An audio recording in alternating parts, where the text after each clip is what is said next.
Laura Bennett was used to long days, but that Friday evening seemed endless. The hospital was crowded, her feet ached, and she wanted nothing more than to come home, eat leftovers, and watch a movie with her 12-year-old son, Ethan. Their apartment in Seattle was small but warm, full of memories, laughter, and traces of the life she and her late husband, Daniel, had built. Daniel had passed away 3 years earlier after a sudden heart attack. And though time had softened the pain, it hadn't erased it. What kept her steady through everything was Ethan. When Laura walked through the door, she was met by the smell of spaghetti and the sight of Ethan standing proudly in the kitchen, wearing an oversized apron. He grinned from ear to ear. "Dinner's ready, Mom. I made your favorite." She smiled, touched by the gesture. "You cooked. All by yourself." He nodded eagerly. "I watched a video online. I wanted to surprise you." Laura's heart swelled. Ethan had his father's kindness, always trying to make people smile. They sat together, chatting about his school projects and how his teacher, Mr. Collins, had started a new class activity called Dream Week, where each student had to talk about what they wanted to be when they grew up. "I told them I want to be a pilot," Ethan said, twirling his fork. "But Mr. Collins said that's a lot of responsibility. He said you have to be brave to fly people through storms. I told him you're the bravest person I know." Laura laughed softly, brushing a stray hair from her face. "Me, I'm just trying to survive night shifts, sweetheart." Ethan looked serious. "No, really. You work hard every day. You help people. Dad would be proud." Laura's chest tightened, that familiar ache returning. She reached out and squeezed his hand. "Thank you, honey. That means everything." After dinner, they watched an old movie, one of Daniel's favorites. Halfway through, Ethan turned to her with that mischievous spark in his eyes, the same one that often meant trouble or a very strange question. "Mom," he said, "what if I told you I talked to Dad today?" Laura blinked, caught off guard. "What do you mean?" Ethan smiled mysteriously. "I mean, I talked to him. Not like in my head, like really talked." She chuckled, assuming it was one of his jokes. "Oh, really? And what did your dad say?" "He said you're tired and you need to stop worrying so much." Laura's laughter faded. For a moment she felt something strange, a flutter of unease mixed with warmth. Ethan's tone wasn't teasing. He said it with such conviction that she couldn't dismiss it immediately. But she quickly brushed it off. Kids his age had vivid imaginations. "Well," she said gently, "if your dad really did say that, he's absolutely right." Ethan smiled again and went back to watching the movie. But something in his eyes lingered, a kind of calm she hadn't seen before that night. After Ethan went to bed, Laura stood by the window, watching the rain streak against the glass. The city lights blurred into gold and silver drops. She thought about how sometimes Ethan would still leave a space at the table for Daniel. Or how he'd whisper goodnight, Dad, before sleeping. Those small gestures both broke and comforted her. She told herself it was just a child's way of keeping his father close. Nothing more. The next morning, Saturday sunlight poured through the blinds. And Laura woke to the sound of Ethan humming in the kitchen again. When she walked out, she found a folded piece of paper on the table. It said, "For Mom, from Dad." Her breath caught. She opened it and saw a small drawing, a plane flying over a heart with 3 stick figures inside. One was labeled Dad, one Mom, and one me. Beneath it, in Ethan's neat handwriting, were the words, "He said he misses you, but he's happy you smile again." Laura stared at it, her heart pounding. She had no idea what to think. It looked like Ethan's handwriting, but the words, the message, it felt different. She could almost hear Daniel's voice. When Ethan came into the room, she smiled softly, holding up the note. "Sweetheart, this is beautiful. Did you make this last night?" He nodded. "Dad helped." She hesitated. "You mean you dreamed about him?" He shook his head. "No, he was there, sitting by the window." Laura felt a chill run down her spine. "Ethan, honey, are you saying you saw him?" Ethan shrugged innocently. "Not like a ghost. More like light.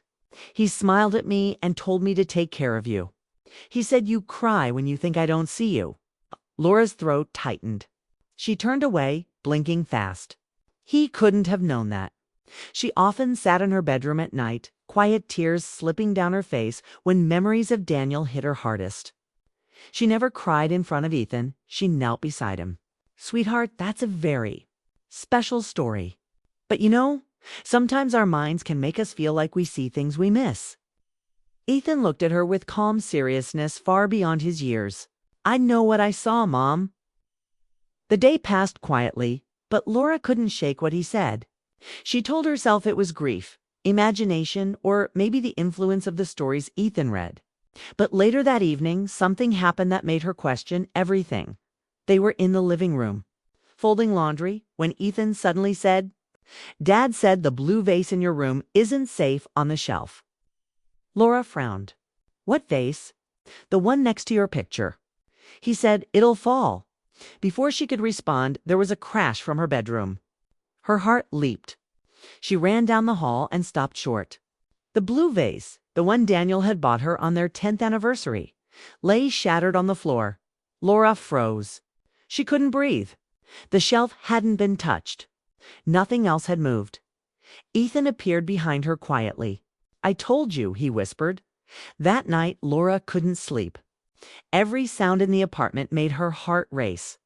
She kept replaying everything, the drawing, Ethan's words, the vase. She didn't believe in ghosts, but she couldn't explain what had happened. It was as if Daniel was somehow still watching over them at 2 a.m. She sat on the couch staring at the drawing again. Maybe Ethan had nudged the shelf earlier without realizing it. Maybe it was coincidence. She needed to stay rational for both their sakes. But when Ethan came out of his room, sleepy-eyed, holding his blanket, he looked at her and said softly, Dad says you don't have to be scared. He's not here to haunt you. He just wants you to know he never left. Laura's eyes filled with tears.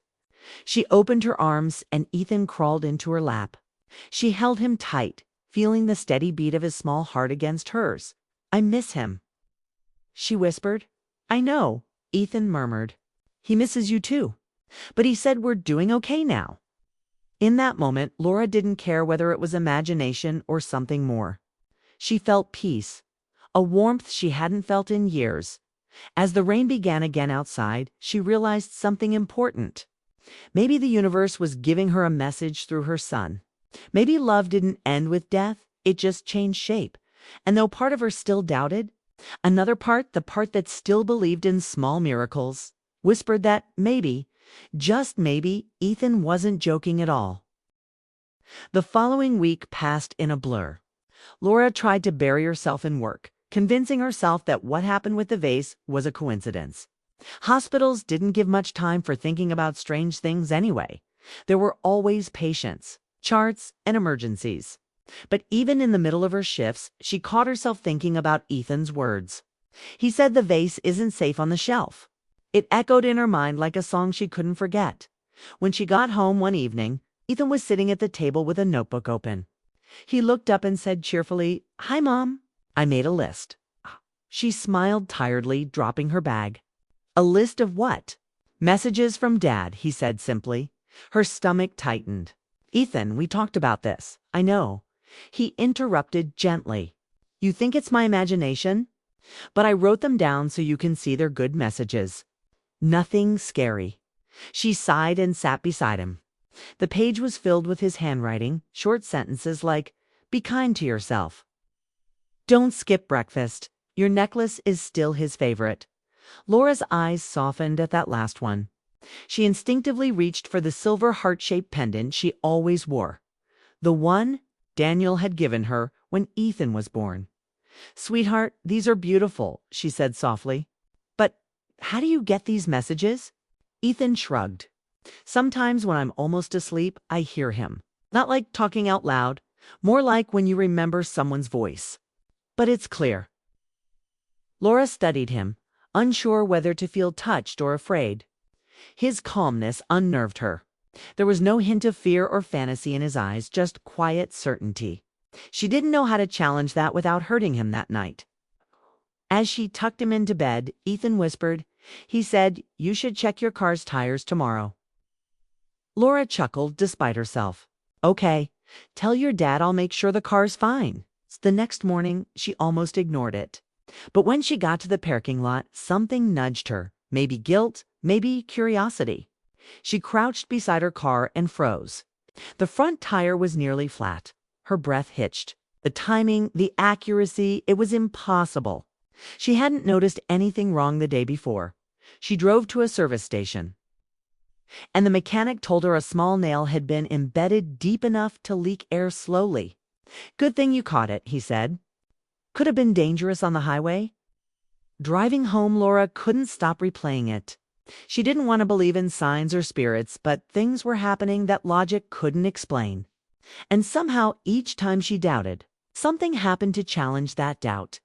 That evening, she brought it up again with Ethan. "Hey, buddy." "About the tire." He grinned. "I told you." "Yeah, you did." She hesitated. "How did you know?" He shrugged. "Dad told me in the morning before I woke up. He said you'd be late to work if you didn't check."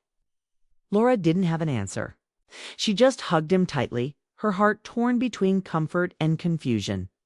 Days turned into weeks, and little signs kept showing up. Ethan would mention tiny details before they happened. A phone call from her old friend, a light bulb going out, a sudden rainstorm. None of it was frightening, just strangely precise. And each time he'd say, "Dad told me." One evening, while they were having dinner, Ethan looked thoughtful. "Mom, do you ever wonder if Dad's trying to tell you something too?" She smiled faintly. "If he is, I'm not as good at listening as you are." Ethan giggled, then turned serious. "He said you used to play the piano. Why don't you anymore?" Laura froze. The piano. It sat covered in dust in the corner of their living room, untouched since Daniel's death. Music had once been their thing. She played, and he'd hum along terribly. After losing him, she couldn't bring herself to touch the keys. "I just haven't felt like it," she said quietly.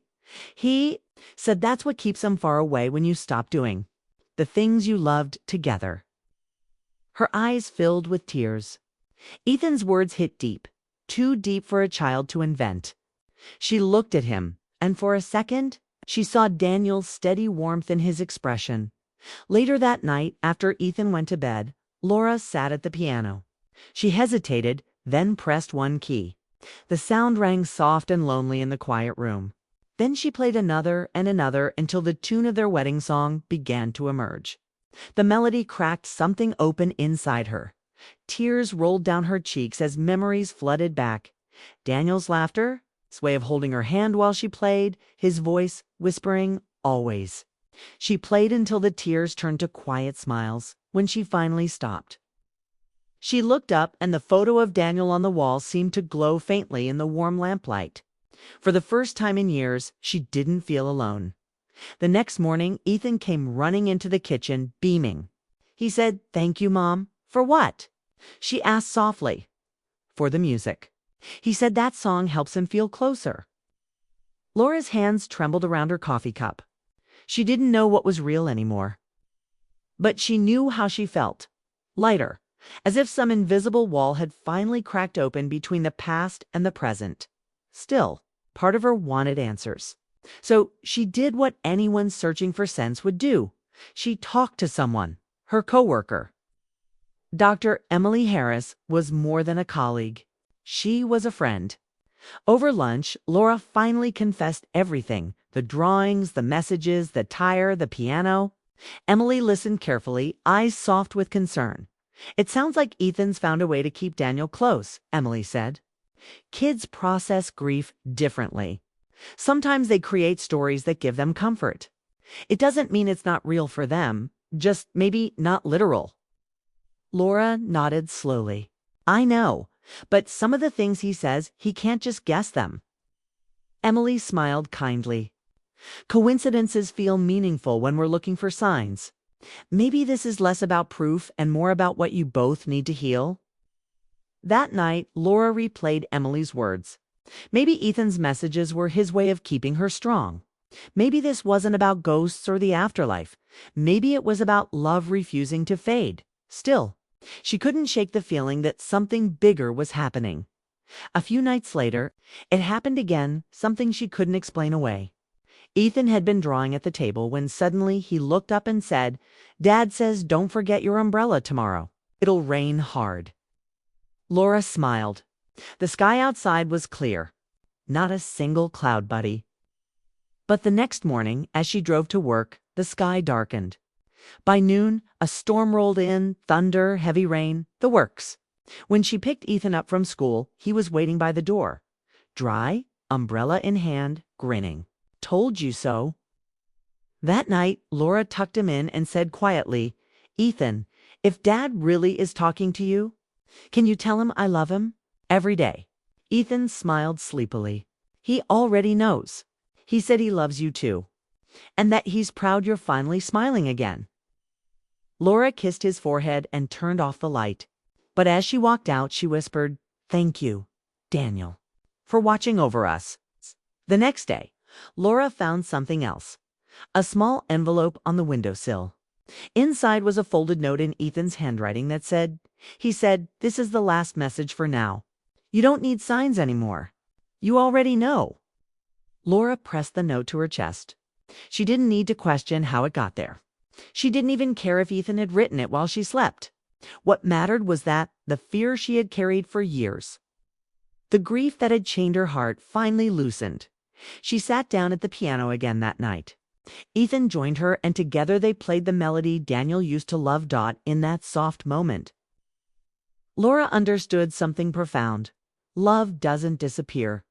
It just changes the way it shows up. Sometimes through a whisper, sometimes through a child's words, sometimes through a song. And whether or not Ethan was really hearing Daniel, Laura believed one thing with all her heart: her husband had never truly left them. The weeks following the last note felt calmer, yet charged with quiet anticipation. Laura had started to trust the subtle signs and messages that Ethan continued to relay. It was as if the invisible bond with Daniel was no longer frightening or mysterious. It had become a gentle presence that filled their home with warmth. Laura still had moments of doubt, but she found herself smiling more, laughing more, and even playing the piano without hesitation. Ethan would sit beside her, humming along, occasionally glancing at the drawing of their family on the wall, which now seemed less like a memory and more like a promise. One Thursday evening, as the rain pelted softly against the windows, Laura was folding laundry while Ethan worked on a small school project at the kitchen table. He had a thoughtful expression, pausing frequently as if listening to someone invisible. Laura tried to focus on the task at hand, folding shirts and matching socks. But she couldn't ignore the weight of expectation in the air. Something was coming. She could feel it in the rhythm of Ethan's quiet movements. Suddenly, he looked up, his eyes wide and serious. "Mom," he said softly, "Dad has something important to tell you. Can you come sit with me?" Laura dropped the folded clothes and walked over. "Of course, sweetheart. What is it?" Ethan pointed to the small, worn sofa where he had already placed a notebook. "Sit down." He said, "It's about us, about being brave and letting go of the sadness that holds you sometimes." Laura sat beside him, heart pounding. She was used to the messages now, but the intensity in his voice made her catch her breath. Ethan flipped the notebook open. On the first page was a drawing of the three of them, Daniel, Laura, and Ethan, standing together in a bright green field. Above them, a sun shone, painted in orange and yellow hues. Beneath it, Ethan had written, "Dad says the past is safe. It's time to enjoy the present." Laura swallowed hard. The simplicity of the message hit her harder than any words could. She had spent years trapped in grief, worrying about what was lost, unable to fully embrace the life she had left. Now, through Ethan, Daniel's voice, whether real or imagined, was giving her permission to live fully again. "Sweetheart," Laura whispered, her voice trembling, "this is beautiful. Did Dad help you draw this?" Ethan nodded. "He told me the colors to use. He said bright ones because he's happy you're smiling again. He said it's okay to feel joy without guilt." Laura held his hand tightly, tears streaming down her cheeks. The weight she had carried since Daniel's death, The guilt, the fear, the emptiness seemed to lift slightly. But even as she felt relief, she wanted to know more. "Ethan, is there anything else he wants me to know?" He nodded, flipping the page. On the next sheet, written in his small, careful handwriting, was a list of gentle reminders. Keep laughing. Sing often. Eat breakfast. Play the piano. Hug Ethan every day. Smile at strangers. Be kind to yourself. Each line was ordinary, yet each felt like a direct whisper from Daniel. Laura felt as if she could hear his calm voice behind each instruction. "I think he's giving me permission," she said softly. "Permission to live without feeling like I'm betraying his memory." Ethan smiled, leaning against her shoulder. He said it's not about forgetting. It's about remembering with happiness, not sadness. That night, Laura stayed at the piano after tucking Ethan into bed. She played the song Daniel had loved, letting her fingers glide over the keys. Each note carried a memory, a laugh, a moment of tenderness. The sound filled the apartment, warm and alive. Halfway through, she paused, and the melody lingered in the quiet room. For the first time in years, she didn't feel the oppressive weight of loss. Instead, she felt presence, reassurance, and love. The next day, Laura decided to take Ethan on a small outing, a walk along the waterfront. The rain had cleared, leaving sparkling puddles and the fresh scent of wet earth. They held hands as they strolled, and Ethan talked excitedly about school, friends, and his small victories. Laura laughed at his jokes, her heart lighter than it had been in a long time, as they sat on a bench overlooking the water. Ethan grew quiet, staring out at the rippling waves. "Mom," he said, his voice soft, "Dad wants you to know one more thing." Laura leaned closer. "What is it, honey?" Ethan looked at her, eyes bright. "He says he's proud of you. Proud you kept going. Proud of how much you love me. And he says he's always with us, even when we don't see him."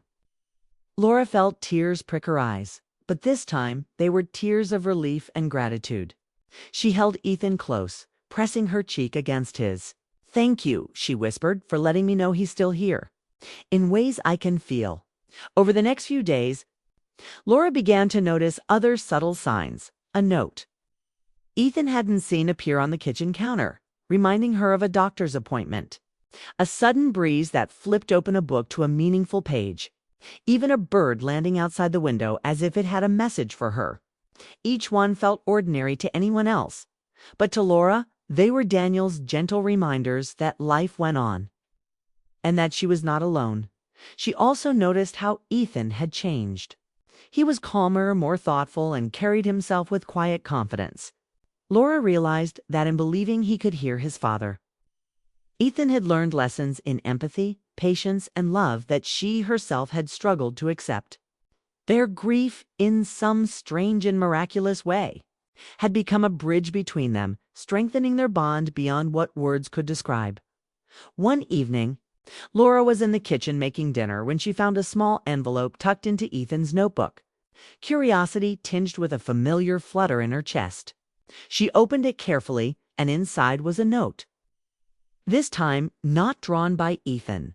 The handwriting looked oddly familiar. Daniel's. In the way she remembered from letters he had once written. The note read, "Laura, it's okay now. You've done wonderfully. Keep smiling, keep loving, keep playing. I'm proud of both of you. I'll always be near in ways you need when you need it. Trust life. Love endures." Laura's hands trembled as she held it. She sank into a chair, closing her eyes, feeling a rush of peace she had not known in years. Ethan came into the kitchen quietly and sat beside her. She hugged him tightly, whispering, "He's really proud of us, isn't he?" Ethan nodded. "He always is. And he says we should be brave like him." For the first time since Daniel's death, Laura felt whole. The grief hadn't disappeared, but it had transformed into something lighter. A quiet, persistent love that reminded her every day of what truly mattered. She realized she didn't need tangible proof of her husband's presence. What mattered was the way love persisted, how memories could guide, and how family could anchor you in the stormiest of times. The final message, simple yet profound, became a turning point for Laura. She started to play music daily, take walks she had once avoided, and even laughed without guilt at the little things Ethan said. Life was no longer about surviving grief. It was about celebrating love, memory, and the quiet miracles that appeared in everyday moments. Weeks later, on a bright Saturday morning, Laura and Ethan sat by the waterfront again. They watched the city wake under the soft glow of sunlight. Ethan leaned against her shoulder and she felt his warmth, the steady rhythm of his small hand in hers. "Mom," he whispered, he said, "we're doing great. That we don't need reminders anymore. That we're ready to enjoy life." Laura pressed a kiss to his forehead. "We're ready," she said, "because he taught us to be." And as they sat there side by side, she knew one thing with absolute certainty. Love doesn't end with loss. It transforms, it guides, it whispers in ways that are subtle yet powerful. And sometimes the most extraordinary messages come from the most ordinary places. A child's words, a song, a simple note, or a quiet reminder that life, even after heartbreak, is still beautiful. Laura smiled, watching Ethan chase a pigeon across the pier. She breathed deeply, feeling the sun warm her face and the wind carry away the last of her doubts. She didn't know what the future held, but she knew this: whatever came next, she would face it with courage, love, and the memory of a man who never truly left her heart. And in that moment, everything felt right.